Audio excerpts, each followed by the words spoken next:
Halo semuanya, nama saya Badil Fakir Rivian, lulusan Teknik Geologi Universitas Pertamina, umur saya 21 tahun, dan saya ingin menjelaskan background saya menjadi lulusan mahasiswa Universitas Pertamina, program studi Teknik Geologi. Saya masuk dan terdaftar sebagai mahasiswa Teknik Geologi Universitas Pertamina ini sejak tahun 2018. Alasan saya memilih program studi Teknik Geologi ini karena saya lebih suka hal-hal yang berhubungan dengan lapangan ketimbang duduk di kantor, di ruang tertutup, dan bekerja. Untuk mencari kesibukan di kala saya berkuliah, saya mengikuti beberapa organisasi-organisasi, dan setelah saya masuk organisasi tersebut, hidup saya berubah. Organisasi yang saya maksud adalah Himpunan Mahasiswa Teknik Geologi Mahandraga atau HMTG Mahandraga. Jadi, dikala saya ingin mendaftar di periode ketiga ini, saya ikutan teman. Jadi kayak, ayo coba aja media, kita coba hal baru. Jadi akhirnya saya coba daftar dan keterima. Jadi di periode ketiga ini, periode pertama kali saya masuk ke himpunan ini adalah sebagai staf media di HMTG Mahandraga. Jadi di periode ketiga media ini tuh saya belajar banyak hal. Jadi awalnya saya nggak tahu ilmu-ilmu tentang kreativitas di bagian fotografi, videografi. Jadi setelah saya masuk media ini, saya belajar itu bagaimana cara mengambil video yang bagus, cara mengambil foto yang bagus, dan juga cara menyusun poster untuk poster acara. Pada saat saya pertama kali masuk dan menjabat sebagai staf media ini, saya juga belajar banyak hal. Jadi saya belajar berbagi ide, berbagi kreativitas sesama staf, juga kepada kepala bidang saya. Jadi di media ini saya belajar menggunakan Illustrator, belajar menggunakan Photoshop, hingga bahkan saya belajar menggunakan Premiere Pro. Jadi saya belajar banyak hal, belajar hal baru, dan hingga saat ini saya sangat suka di bidang tersebut. Satu periode ini berlangsung dan akhirnya kelar, saya di periode selanjutnya, yaitu periode kepengurusan HMTG yang keempat, saya mencoba kembali menjabat, mencoba kembali membandingkan diri sebagai kepala bidang media. Jadi kenapa saya memilih kepala bidang media? Saya ingin mencoba lebih, jadi saya ingin masuk ke tahap yang lebih susah, yaitu menjadi kepala bidang media.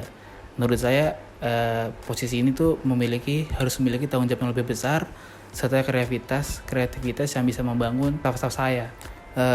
Di lain dari dua kepengurusan ini, saya juga mengikuti kepengurusan lain seperti Universitas Mahandraga. Di organisasi ini saya juga menjabat sebagai media, yaitu staff media. Saya membuat seperti video recap acara, recap poster, pokoknya apapun yang berhubungan dengan kreatif dan bisa kita berikan kepada masyarakat himpunan atau masyarakat luas untuk bisa mengenal HMTG lebih jauh. Kenapa saya memilih media? Karena setelah awal saya masuk di periode pertama saya masuk media dan saya suka, kayak menurut saya itu worth it untuk dilanjutkan dan dikembangkan. Di luar dari kepengurusan tentang organisasi, saya juga terus mengasah ilmu saya di dunia pergeologian atau teknik geologi. Di masa saya menjadi mahasiswa, saya mengikuti 2 kali asistensi, yaitu asistensi praktikum program studi teknik geologi. Yang pertama, saya mengikuti mata kuliah petrologi. Kami mengajarkan adik-adik tingkat kami tentang deskripsi batuan, mengetahui struktur-struktur apa aja yang ada di batuan-batuan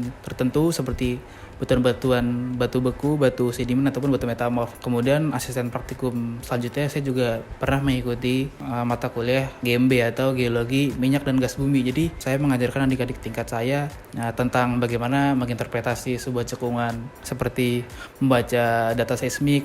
Intinya kita mengasah interpretasi di bagian seismik. Nah, kedua aspek ini saya jalani bukan hanya untuk mengasah ilmu saya sendiri, namun karena saya ingin mengasah cara berkomunikasi saya, cara saya memberikan informasi terkait yang saya punya kepada adik-adik tingkat saya ataupun orang lain, agar saya bisa memahami betul apa yang saya kurang selama ini tentang komunikasi yang saya kurangi itu. Kendala saya dalam berkomunikasi itu adalah saya susah menyimpulkan sesuatu untuk dapat orang mengerti. Makanya dari itu saya coba latihan, saya coba ingin mengasah skill itu dari awal saya mengikuti asisten praktikum ini. Nah, setelah semua kesibukan-kesibukan yang sudah saya jelaskan selama saya berkuliah ini, minat saya sejauh ini itu adalah bekerja di bidang creative production. Saya suka pada bagian belakang layar, seperti ngedit video ataupun membuat sebuah informasi berupa poster ataupun hal-hal yang berbau kreatif seperti produksi. Nah, perusahaan-perusahaan yang dapat menampung semua minat saya ini adalah perusahaan seperti Creativefox ataupun Froyonion. Mereka itu merupakan perusahaan creative production. Basicnya adalah dalam YouTube ataupun Instagram. Jadi kedua perusahaan ini tuh selalu membuat konten-konten berupa kreativitas seperti hal-hal yang menarik yang ngetren pada masa kini. Di belakang layar saya suka mengedit video-videonya. Saya mengolahnya berupa hasil akhir yang dapat diupload di sosial media dan orang-orang bisa menikmati karya-karya saya yang saya pikirkan di otak, yang saya salurkan berupa media visual ataupun audio. Jadi mungkin itu saja yang dapat saya berikan ke kalian semua terkait apa sih kesibukan saya selama perkuliahan, apa sih minat saya nantinya di dunia pekerjaan. Kurang lebihnya mohon maaf. Terima kasih.